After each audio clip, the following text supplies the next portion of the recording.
Hey everybody, thanks for joining us this afternoon. This is John with Murder by the Book, coming to you from my living room for another virtual event. We're so excited today to have S.J. Watson with us. He is here to discuss his new novel, which just came out today, Final Cut. How are you today, Steve? I'm good, thank you. Yeah, I've got my comfort animal with me, so yeah, so everything's good. Awesome. Thank you. So if you guys are new to his books, S.J. Watson was born in the Midlands. His first novel was the award-winning Before I Go to Sleep, which has sold more than 4 million copies in over 40 languages, followed by the critically acclaimed novel Second Life. He lives in London, and as I said, his newest book, Final Cut, just came out today. We're so excited when Before I Go to Sleep came out. We were lucky enough to get to host him for a book tour at the store, so we're really glad to be able to do this here virtually. So if you guys are watching on Facebook, if you have any questions, leave them in the comments. I'll be monitoring those and I will pass those along once we've chatted for a little bit. But Steve, just to get started, can you tell us a little bit about the new book?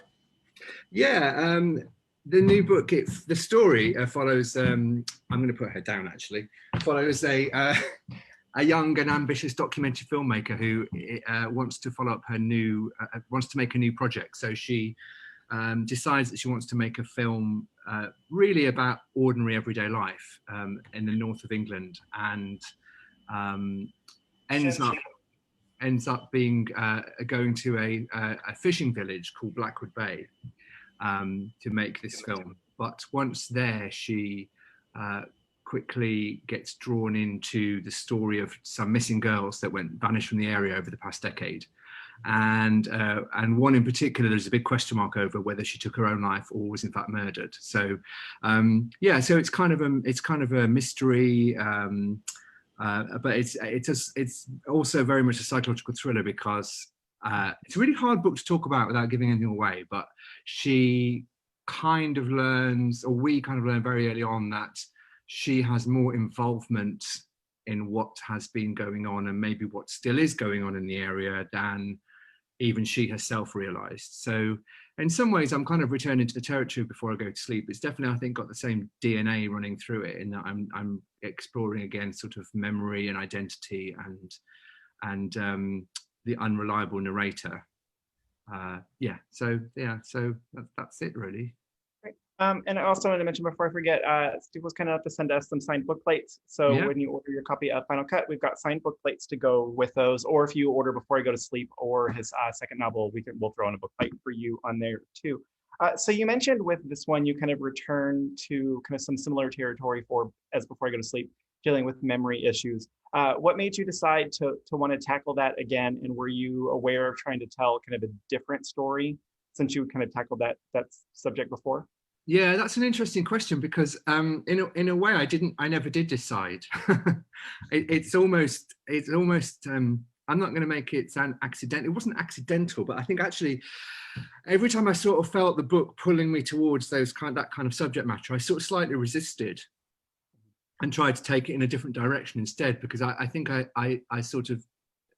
made the mistake, which I now realize was a mistake, of thinking, well, I've already done that and I've already explored that, so therefore let's think of something else. So every time that sort of issue raised its head, I kind of tried to push it back down again. And it was only, and I found that actually the book and I were almost kind of at war with each other, or it was trying to tell me what it needed, and I was trying to resist that, if that doesn't sound too crazy. But so it was actually only when I realized that that actually those themes, those issues, those topics are things that I'm obviously drawn to, and that I should just go with it. And I was very aware that I didn't want to tell the same story. I mean, to me, it's a very different book in lots and lots of ways. But at its core, I think it's still one of its themes is still I was going to say obsession. Maybe it is an obsession. I don't know. It's turning into a bit of an obsession, perhaps, with memory and identity and who we are, and what happens when our sort of own sense of self, or our own sense of our autobiography, is in some way wrong or impaired or missing. So yeah, and I think I don't know if all authors feel this. I mean, I've certainly heard others say it, but I think in a way we don't really choose our subject matter. I mean, we might choose whether to set a book in Houston or London or wherever, Paris or wherever it might be, but I think the underlying issues that we're sort of dealing with are almost they are almost subconscious, I think. And actually I'm learning, or I've learned, that it's best not to try and question them too much. So I read I think it was an interview that I was looking at, that you had actually written something else before this book, but then decided to kind of throw it out because it wasn't working. So Yeah. how do you decide, like at what point in the process do you realize, hey, this isn't working, and you want to start on something else? It wasn't that it wasn't working. It kind of did work, but I didn't think it was as good a book as I could write. And I think that the success of Before I Go to Sleep, which kind of came out of nowhere really, in terms of, it was my first book, you know, it wasn't something I was expecting. I was obviously hoping that it would do well and find a readership, but I wasn't expecting it, you know, to do that well and to be turned into a film and all those other wonderful things that happened. And so the one thing I sort of decided after that was, I needed to feel, every book I did, I needed to feel that I was happy with it and that it was the best I could do at the time. I mean, I remember once my agent, this is before I Go to Sleep even came out, actually, she said, what are your kind of goals for your career? And I said, well, I want every book to be better than the one before. But then when Before I Go to Sleep kind of is so massive that suddenly I have to kind of slightly rethink that. I mean, how do I define better? You know, do I have to define it by selling more? Well, that would be crazy, because, you know, I may never write a book that sells more than Before I Go to Sleep because of its, you know, extraordinary success. So I just decided that it needed to be a book that I felt was the best I could write at the time. And I'd written this book, I just didn't think it was. And I remember I had this kind of strange moment, this kind of epiphany really. I was in the Foyles bookstore on Tottenham Court Road in London, which is this huge bookstore. So I feel, whenever I go in there, it feels like I'm going into my church almost. You know, it's kind of, there are books everywhere, and you just feel dwarfed by all the books. And I just sort of looking around and thinking, the world really doesn't need another book unless it kind of has to earn its place on these shelves, I suppose. And it wasn't that it wasn't working. It was just that when it was finished, I just thought, this isn't really good enough. So much to everyone's horror, I said, I don't know, I want to do something else. So yeah, so that was the story there. So it was a hard decision on the one hand, because it was months and months and months of work. But as soon as I'd done it, I felt instantly freer and kind of like it was the right decision to do, the right decision to make. So yeah.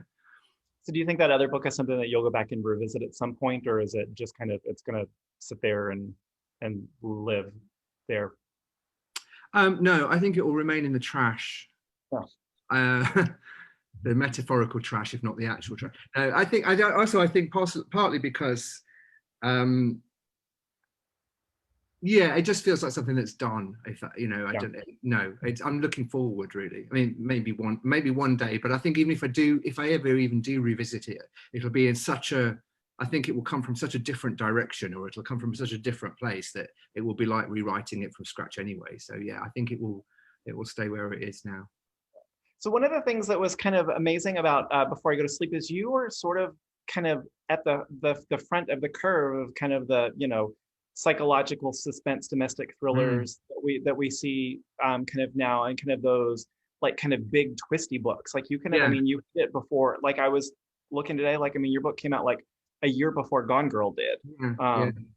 So it's kind of crazy now to see kind of all of these books that are similar to that, which is also great because now it also gives us the opportunity, if people maybe have missed Before I Go to Sleep, we can say like, hey, if you like all of these really great psychological twisty thrillers, make sure you pick up this one too. So what does it feel like to kind of have been at the front of that curve?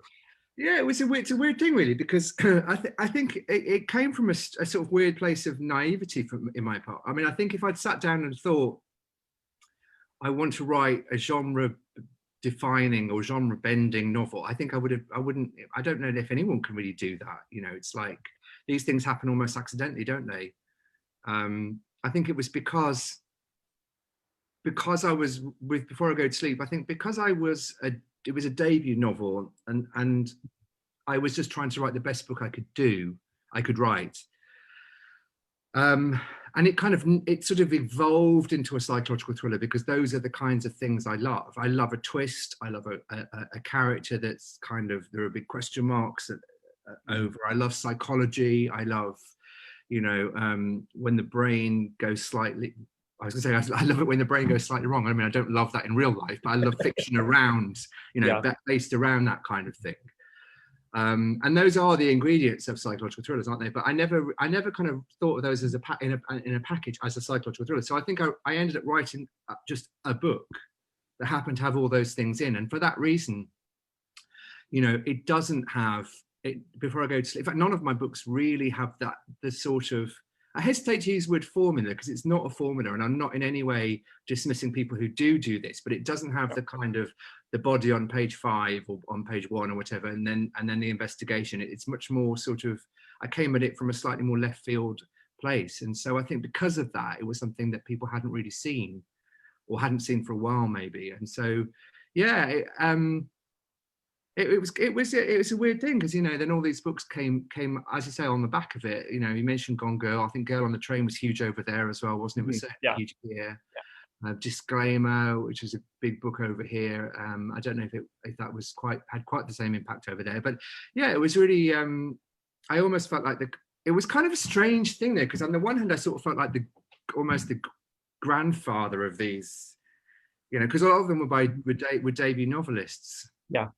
And so I'd go to crime events, especially over here, and sort of I was almost supposed to be the wise uncle who was imparting my wisdom, and yet at the same time it was my first book, and so I simultaneously felt like a newbie, a newcomer to the scene, and also one of the kind of grand old men of it. So yeah, it was great there because I think there have been such amazing books. And I love Gone Girl, but I do love I have to shout about Sharp Objects, which I think was Gillian Finn's first, and to me that's a fabulous book. But yeah, it was a great thing to have accidentally done. So yeah, maybe I'll accidentally do it again.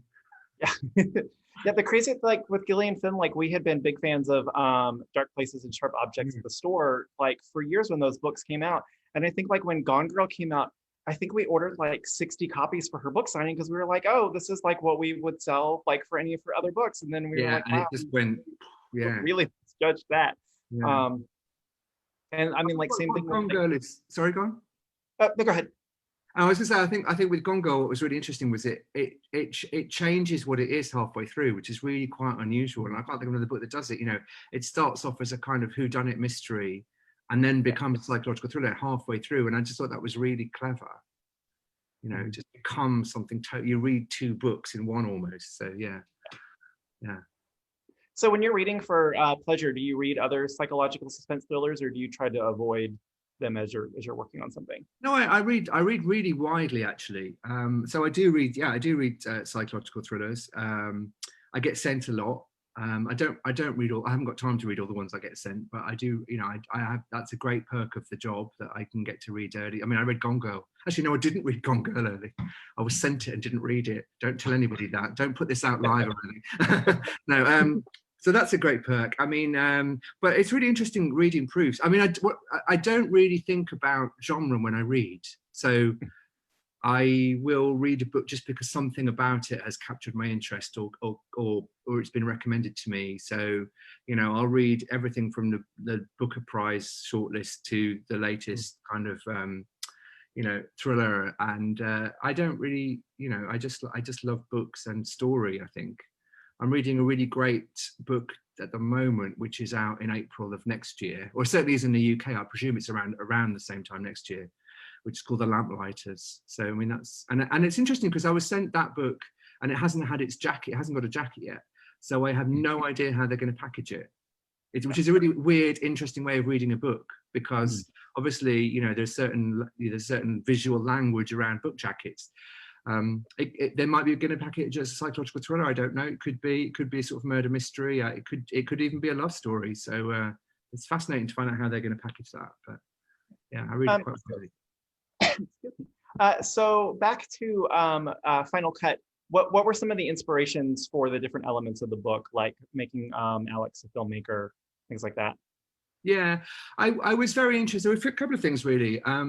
One of them was the first time I can remember being struck by an image that I now realize kind of kick-started Final Cut was actually I was reading about and looking at pictures of a photographic project that was done by, I think she was a Japanese photographer, and I'm not even going to try and pronounce her name, but what she did was she approached, I think it was in an American city, it may have been Chicago, I'm not quite sure, but anyway, she approached people who lived on ground floor properties and put a postcard through their letterbox and said basically, I'd like to take photos of you in your own home.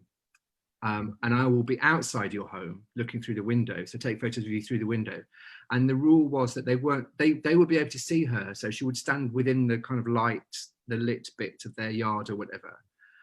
So they could look at each other, but they weren't allowed to meet or talk.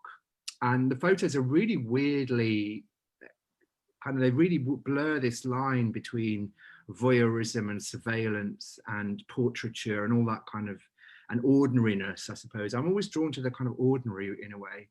And then, so that fascinated me. And then I was really interested in a couple of documentaries, one of which was called Life in a Day, which I don't know if you saw that, but came out a few years ago now. And the filmmakers asked people around the world to record just their everyday life on a particular day. I think it was a Saturday in July or something. Not a special day in any way. It wasn't an anniversary or wasn't the World Cup or anything like that. It was just a day. And then they uploaded their footage to the central servers, I suppose. And the filmmakers obviously sifted thousands of hours worth and built this 2.5 hour film that told the story of a day on Earth.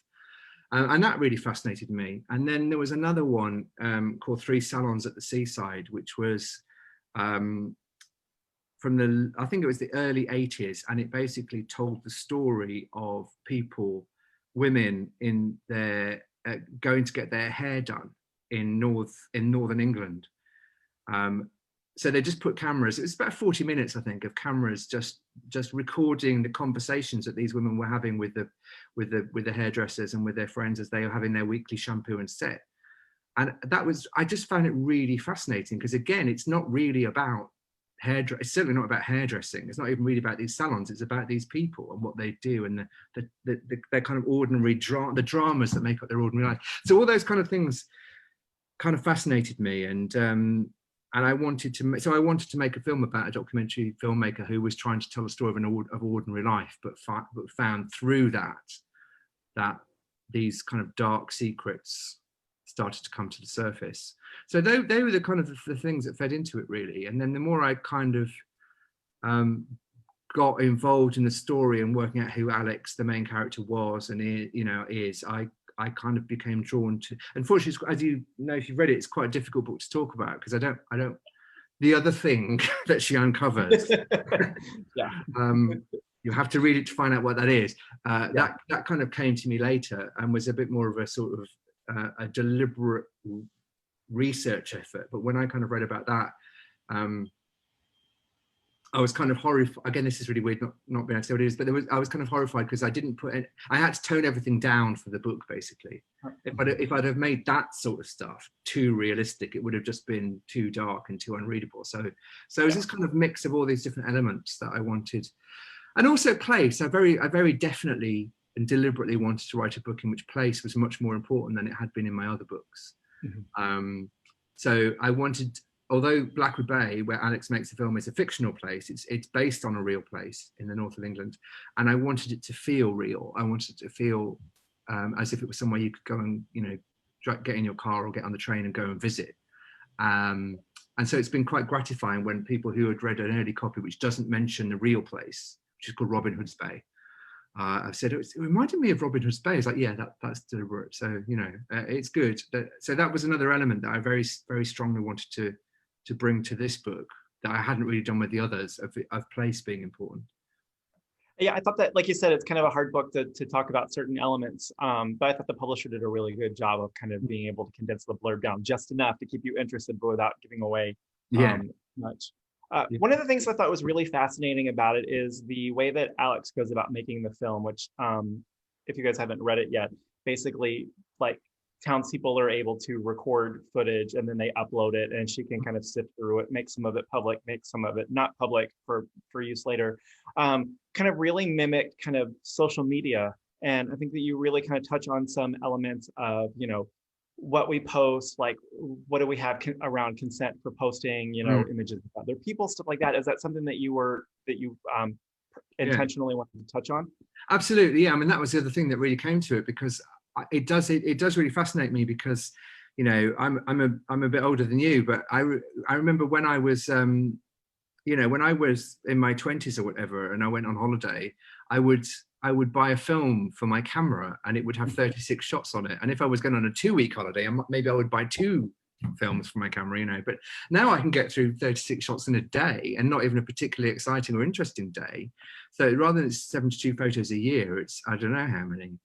And the same with filming and stuff like that. And so I was very sort of interested in the way that we do, or many people at least, I can't say everybody, but lots of people do feel kind of driven to document everything, now. And it almost feels like if I have an amazing, I don't know, avocado on toast for breakfast, I didn't really have it unless I share it on my Instagram page, I'm not saying that's good or that's bad. It's just very different to how I kind of grew up. And I think that does place a lot of pressure on people who I don't know, it just feels like a lot of people feel driven to have a kind of brand. I mean, not that stuff didn't quite make it into the book, but I was kind of interested that everybody can kind of curate their own life now, and everybody to a greater or lesser extent, whether they want to or not, and that's a different question, but can make their life public. And so I suppose one of the things I was interested in with this book was exploring how other people making their life public can actually affect your life and bring your secrets or your things that you maybe want to keep hidden to the surface. So yeah, that's very definitely another kind of factor in it. Yeah, let's say I'm very happy that very early on when I had a cell phone, they didn't have cameras in my 20s. So there's not photographic evidence of everything out there. Yeah, no, I think you did it in a really great way, where it doesn't feel, like you said, like you're not judging either way. There are just conversations where Alex is like, hey, there's these photos of these young girls who were doing something, do I have a responsibility to share this? Are they too young? Should I not share? I thought that was a really interesting way to tackle that subject. Yeah. And wasn't it? Yeah, I know at the scene you mean. One of the things there was, it's like this was clearly taken without these girls' consent. And she has this moment of thinking, but I've kind of encouraged that.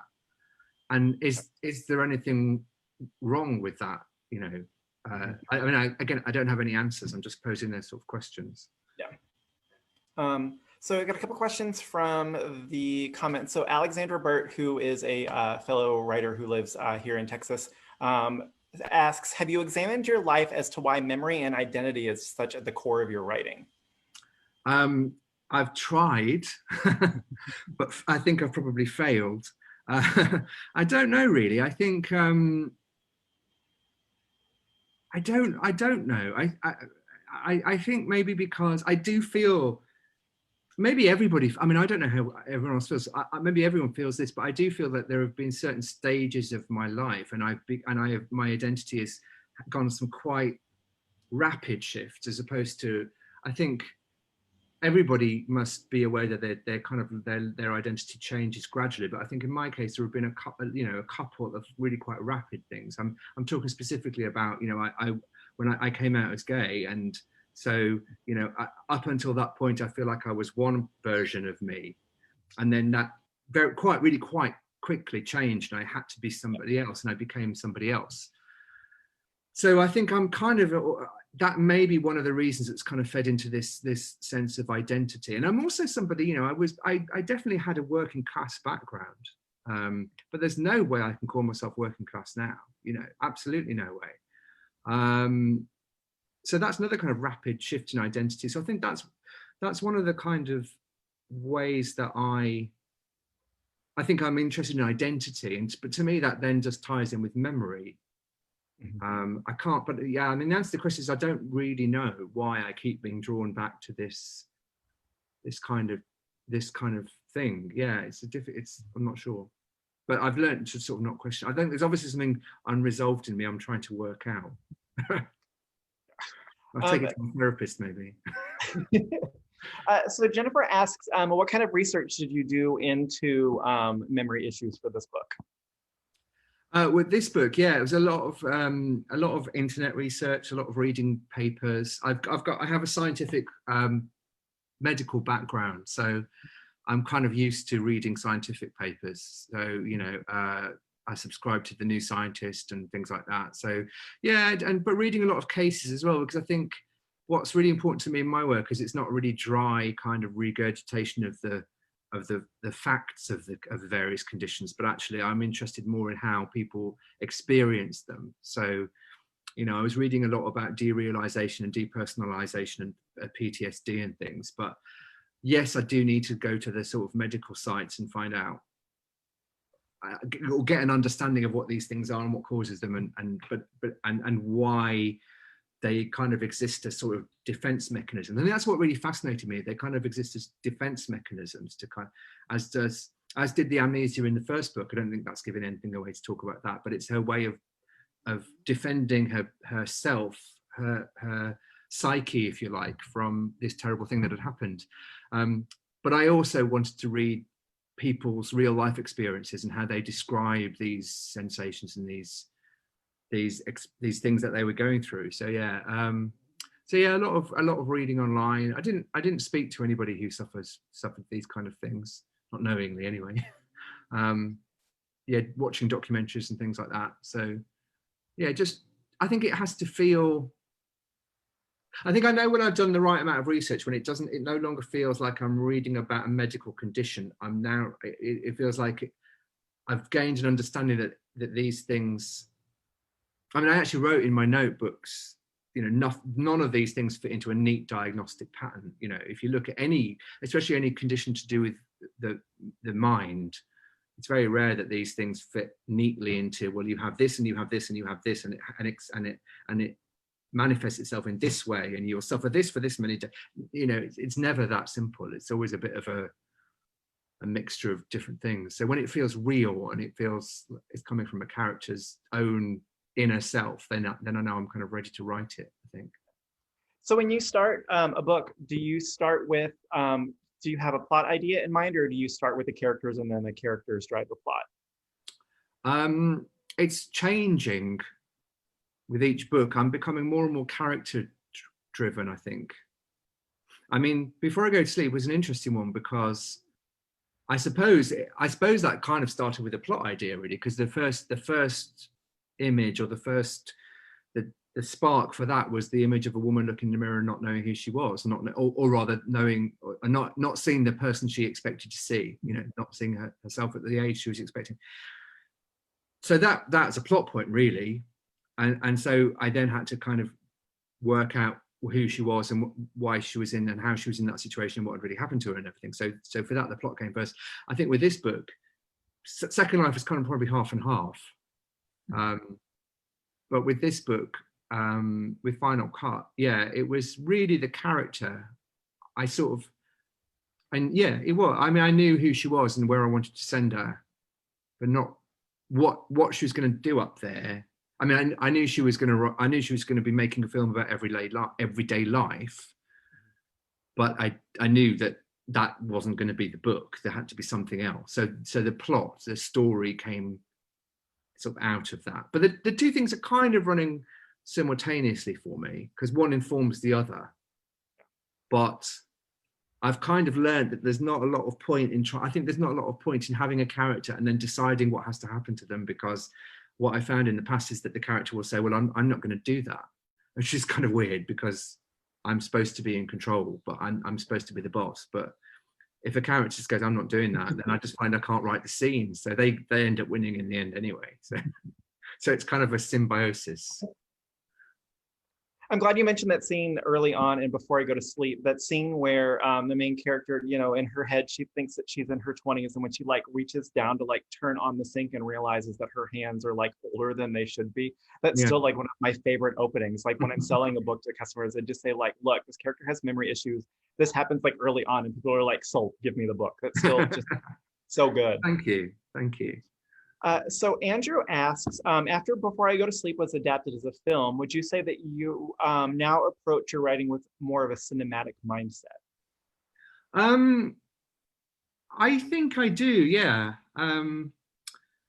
Yeah, it's interesting because I don't sit down to write a book thinking, oh, I hope this gets made into a film with Nicole Kidman or anything like that.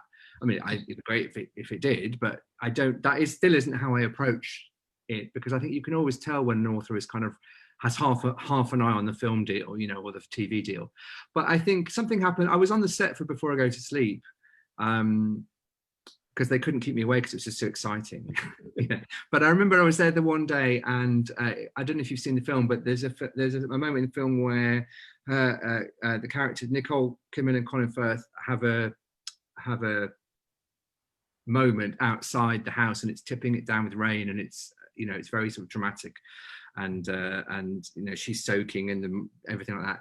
I was on the set when they filmed that, and it was a freezing cold day in March or something, and they had to use I didn't realize this. I found this fascinating. You may not, but it was actually raining on the day, but they had to wait for the real rain to stop to then turn on the rain machine. And I was like, apparently real rain doesn't show up on camera. So, or this rain didn't anyway. So they were spraying basically a tank full of dirty water over Kidman and Firth. It was all very fraught as well, because the costume department had decided they're only going to dry the costumes once, so they could only do 2 takes. That was it. That was it. And anyway, I shouldn't go into all that, but I was going into the house where they were filming outside as Nicole Kidman was coming out, and we stopped and I had a bit of a chat with her, and I was like, oh, thank you so much. And but she was like, it was so not glamorous. The wig was kind of plastered over her face, and her makeup was running, and she was obviously freezing cold. She got a towel around her. She just literally sunk to her knees in a puddle of dirty water. And I just said to her, just for the record, I said, that in the book, I said, this scene takes place in the living room by a cozy roaring log fire. And she said, yeah, but this is more dramatic, isn't it? And I just thought, yeah, you're absolutely right. So now I think what I do now, I think, yeah, it's a very perceptive question, because now when I'm writing, I'm always thinking, could I set this scene, or could I bring something else to this scene that would just heighten the drama a little bit and make it a little bit more a bit more difficult for Nicole Kidman to film? Or obviously not, but yeah, taking place just over a nice kind of cozy cup of coffee by a fire isn't necessarily the most dramatic place to set this. So yeah, in that way I think I do write more dramatically. So Jennifer asks, and you've talked a little bit in some of your online interviews, and I know you've done some videos about kind of the process of publishing a book kind of in the middle of a pandemic. But kind of with everything going on, do you find that you're writing more or less? Has that affected your process at all? Yeah, I have actually had a really, in that respect, I've been really lucky, because my plan, I finished Final Cut. I mean, apart from sort of copy edits and the kind of fine tuning, but the bulk of the work was probably finished almost a year ago now, actually. So certainly by sort of December of last year, it was pretty much done and off my desk, if you like. And my plan was always to spend the first 3 months of this year, of 2020, planning a new book, and then start writing on the 1st of on the 1st of April, although not a joke, but to start writing in early April. And so that was always my plan before anyone had even heard of COVID-19. And then, so when that kind of started to rear its head and lockdown kind of happened for us in the middle of March, I just thought, I'm just going to go ahead with what I was going to do anyway. And so, yeah, so I just kind of carried on as I was going to anyway. And actually, so what I found was a lot of the meetings that I would have had to sort of travel to, and that I didn't have to do, so I was able to just lock myself in my house basically and get my head down and write. So it's affected me in that respect. It's affected me in a positive way. And I've been very lucky because I'd done the bulk of the research. So I'd thought about the characters. I'd done all the sort of hanging around coffee shops that I tend to do when I'm planning a book, because I find at that stage I like to be around people. I like to be people watching. I like to be, you know, absorbing life, if you like. So my process I'm learning over time is that I go out and I absorb stuff and observe and make notes, and then I lock myself away and write it. So I was very lucky. The timing just happened that I could do all of that, and then the lockdown coincided with when I was actually doing the writing, so it was kind of good. So yeah, so I've been very lucky, because I know people that have not had that sort of same experience, because you know, I'm also lucky, you know, I live alone. I don't have kids to look after. I haven't had to suddenly find myself having to try and homeschool kids and work from home at the same time, you know. So I've been able to just sort of get my head down and do it. So I've been very lucky, yeah. So, yeah. Yeah, I don't remember who it was, because just we've done a good number of these events. So we had a couple of authors, we were talking about the thing that they missed the most about kind of the lockdown was that being able to get out into the world and just be around people and just kind of absorb what's going on around you, whether you're paying attention or not, and how you never know, like how an off-the-cuff comment that you just kind of overhear might inspire something or kind of shake things loose in your brain. So I've heard a lot of people say that that's one of the things they've absolutely with. Yeah. Just scrolling through to see what other questions we've got. So how long does it take for generally for you to write a book? They've all been really different. Before I Go to Sleep was super quick. I basically, with that book, I sort of, the first draft was done in, well, let me think, it was sort of February to August, so 6 months. Wow. I mean, it was quite a major revision. So I would say that was probably, it was a year until it was at a point where it was pretty much done and ready to show an agent. Second Life took a lot longer, and that's why there was a long gap between those two books.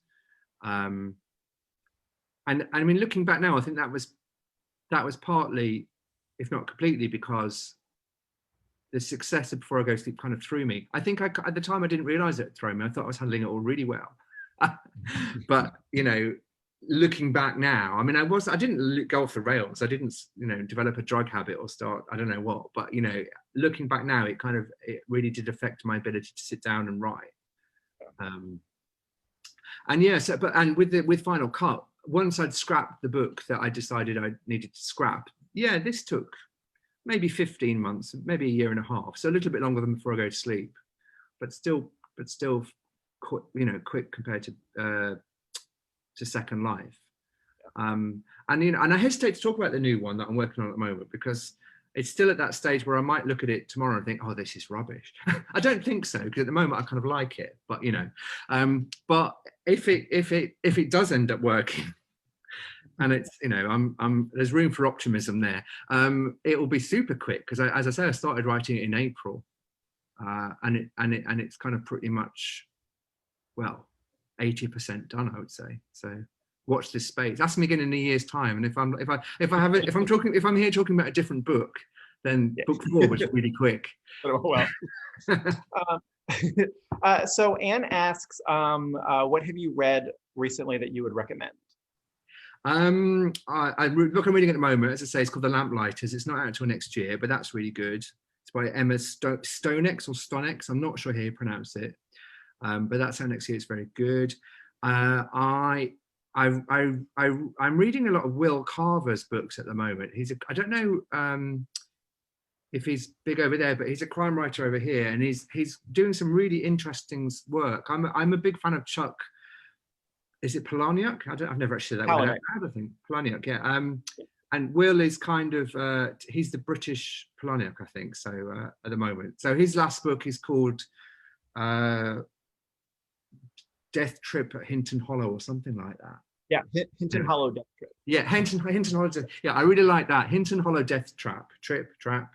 Anyway, very good. Will Carver, it's very good. I've really enjoyed that. What else? I've been reading a lot of non-fiction lately, some non-fiction. So,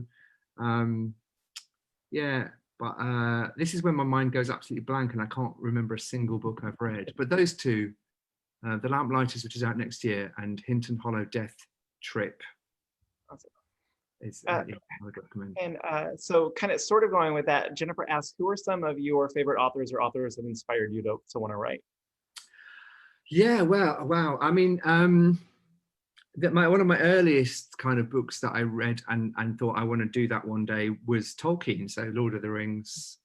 I read. I think I was probably, I don't know, 10 or something like that.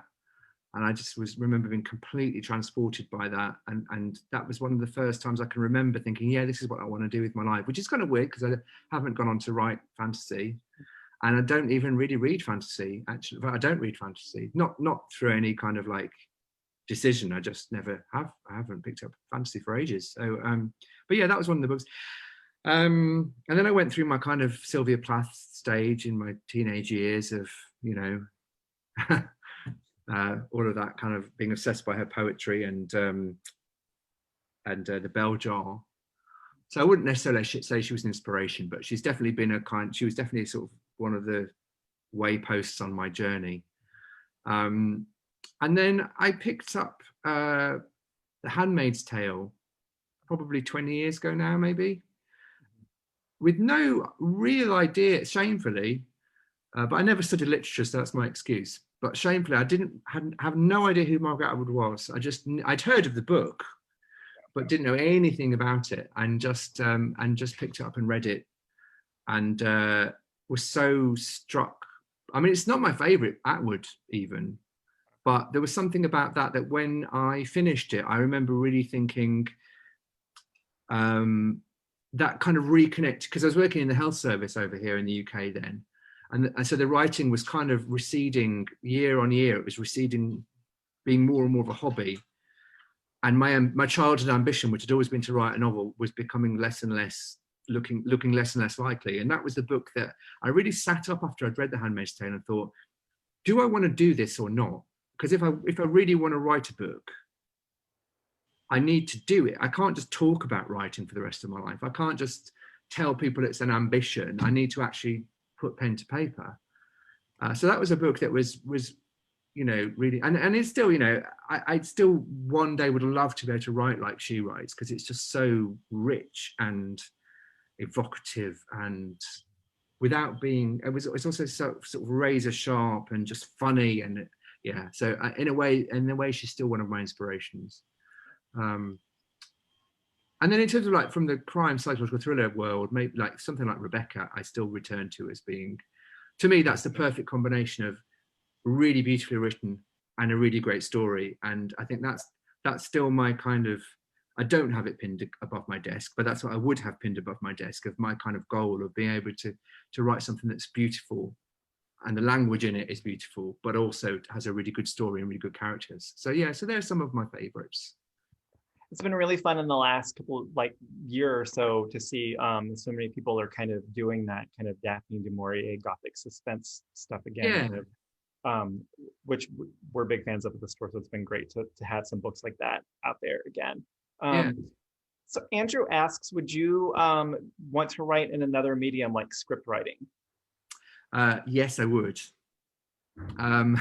It's been something that I've been thinking about for a long time, but I've kind of been focusing on the novels and stuff, but it's becoming more and more urgent in my brain. So yeah, it's definitely something I would like to do. I think TV at the moment is really, really exciting, particularly TV. I mean, you know, film is obviously great, but I think there's such great TV, and I would love the opportunity to write a script and see it be made. And also something about the collaborative nature of writing for the screen really appeals, because obviously writing a novel is a very solitary thing. It's very sort of, you know, I mean, I don't mind it, obviously I wouldn't do it, you know, it takes this particular, you know, it's not a surprise, but it does mean that you end up spending a lot of time by yourself with imaginary people. And I do love the idea of creating something which I can then give to other people and say, right, you know, let's work together to turn this into something. So yeah, so I've got a few ideas bubbling away, one of which won't sort of, I keep on returning to it. So that's inching forwards, but yeah, one day maybe. Yeah, and there's a lot, I mean, there's a lot of crime writers like George Pelecanos writes for TV, Attica Locke, Megan Abbott, Sarah Grand. So our only caveat is you can go write for TV, but you have to come back to us when you're done. Yeah, I think I'd always want to be writing novels. So I mean, but So if I could do the two, that would be great. And people do, people do that. Yeah, we tend to lose a lot of our great mystery writers to TV. So you can go do it. You just have to come back to us. Okay, I promise. You, John, I promise. So you mentioned kind of that moment of reading The Handmaid's Tale and that being the thing that made you say, okay, I actually do want to give the writing a go. So was that first thing that you started? Was that Before I Go to Sleep, or did you have other trunk books before you started that one? Well, around the same time, let me think of the chronology. So yeah, I think I read The Handmaid's Tale, and that's when I started to be more serious about. I'd been writing. I mean, I've always written to a greater or lesser extent, and I think around the time when I read Handmaid's Tale, I was writing a book which I ended up scrapping. And what happened was, because I'd never finished a book before. I'd started lots of books and never finished one. So I was thinking, I'm going to finish this one. That was the goal I set myself. I'm actually going to get to the point where I'm typing the end, and then I'm going to edit it. And I did that. I just couldn't really make it work. And then, so that was, I don't know, that was probably a few years of sort of tinkering with that. And I would go back and I would change the tense or write it in third person rather than first or whatever. And then, so then I think is when I read The Handmaid's Tale. And then I also realized that I was approaching my 40th birthday. And, that's not old. I'm not saying that's old, especially not now because I'm approaching my 50th, but it's not old, but it is a kind of a landmark birthday. And it was the first time for me, I think, that I started to get a sense. I don't know, I think when you're younger, you kind of have this sense, don't you, that the world, you've got the rest of your life and that's this endless kind of ocean of time to do whatever you want in. And of course, I mean, none of us know how long we've got, but when I was approaching 40, it was the first time I sort of thought, well, if I want to do this, I've actually got to do it. I had a real sense of, I suppose I had a sense of what life track am I on, and realized I wasn't on the one I'd wanted to be on as a child. And so it reconnected with my childhood ambition. So no, it wasn't Before I Go to Sleep. It was a completely different book. And then what happened was I went part-time. I applied for a part-time job at work. So I was working full-time for the health service, and I got a part-time job, which is much more junior, and saw an advert for a writing course over here, a 6-month writing course. And I applied to get on that and was successful. And like a week before we were due to start, or maybe a month before we were due to start this course, I thought to myself, I could take this book that I've been, working away at for years and try and finish it on this course. But I thought, when I looked at the course syllabus, it was kind of week 1 was ideas, week 2 was planning, week 3 was character. I don't know, it sort of followed the journey of writing a book. And so I thought I will learn a lot more if I'm working on a new project. So I scrapped everything, sort of blank slate, and then started reading furiously to try and get an idea of what I wanted to write. And that's when I read the obituary that led to the image of the character Christine looking in a mirror that became Before I Go to Sleep. So it was a brand new book. That started after so I made all these kind of life changes, and then I was very lucky because then had the idea for Before I Go to Sleep. Does that answer the question? I can't remember what the question was now. Yeah. I'm talking for so long. So Barb asks, what was the 6-month writing course? It was a course at the Faber Academy. You probably know Faber & Faber is a publisher over a London-based publisher, and they'd started this Faber Academy, and at the time they'd run a few sort of weekend courses or few days here and there courses, but they'd announced their first 6-month course, which was it was called, in fact back then it was called Writing a Novel from Beginning to End or something like that. But they've had to change the title because apparently someone complained because they didn't get their novel finished on it. Anyway, but yeah, and it was 6 months, so it was one evening a week for I think 2 hours, and one Saturday a month for 6 hours or something like that. So it wasn't it was designed to kind of give you a kind of MA experience, but compressed into this 6-month course. And it was really great for me because it was the first time I'd sort of like taken my writing seriously and been surrounded by other people who took their writing seriously as well. And also we had, you know, in week 3, I think our guest tutor was Andrew Motion, who at the time was Poet Laureate, you know,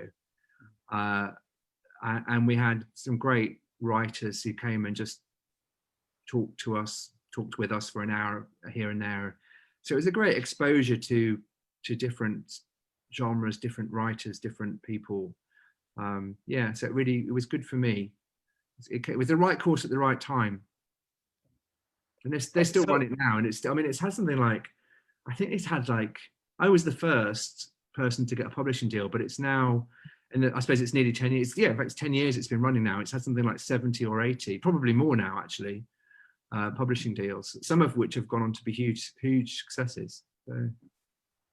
So we have a couple minutes before we go. I want to ask about the process of publishing in the US and the UK. So, you know, usually you get copy edits. So do you have to copy edit the book twice, once for kind of American English and once for like English to make it? Yeah, that was really interesting, because before I go to sleep, I did. Yeah, it was very, very, the difference is quite marked with Before I Go to Sleep, because my American editor at the time, who was wonderful, this is not a criticism at all, but she was like, I need to change every single reference for example, in the American edition of Before I Go to Sleep, they walk on sidewalks, and they turn on their faucet, and they hang their clothes in the closet, and they eat cookies, and whereas over in the UK edition, they eat biscuits, and they use wardrobes and walk on pavements and park their cars in the car park, and I didn't mind doing that. That was fine. It feels like a slightly different version of the book in a way. With Second Life though, maybe it's because I wasn't a debut author anymore, I'm not sure, or maybe it was just because it didn't have a different editor, it had the same editor, but the copy editor was like, actually almost went the other way, and I was asking me for the US version, would I put in the word bloke? Could she say bloke? Could she say geezer? And I was like, well, I don't really know anyone that says geezer, and my character certainly wouldn't say geezer, so I think we shouldn't have geezer. Geezer is another word for like guy, but it's a very specific kind of group of people who would call each other geezer. So it almost went the other way. Can you make it as British as possible, as English as possible? And with Final Cut, I think it doesn't really have many differences, I don't think. I think it's pretty much the same book. So yeah, pretty much the same copy edit. I think there were a couple of Americanized spellings probably in it, but I don't think I had to do those even. So yeah, so it's kind of a different experience for each book. I kind of like the fact that it's pretty much, because especially with Final Cut, it's so set in the north of England. I mean, it would be weird if they were sort of walking down the cobbled streets and the little alleyways in Blackwood Bay, and then hanging clothes up in a closet. And it's in a faucet then. So yeah, so it's pretty much the same now. But Before I Go to Sleep, it's quite different. So if you guys joined us late, we've been talking with S.J. Watson, whose new book, Final Cut, just came out today. We have signed book plates for our copies of it. So if you order from Murder by the Book, you can get a signed book plate. Just a store update, we are still closed for browsing, but we're offering curbside pickup and phone orders. You can visit us at murderbooks.com to order.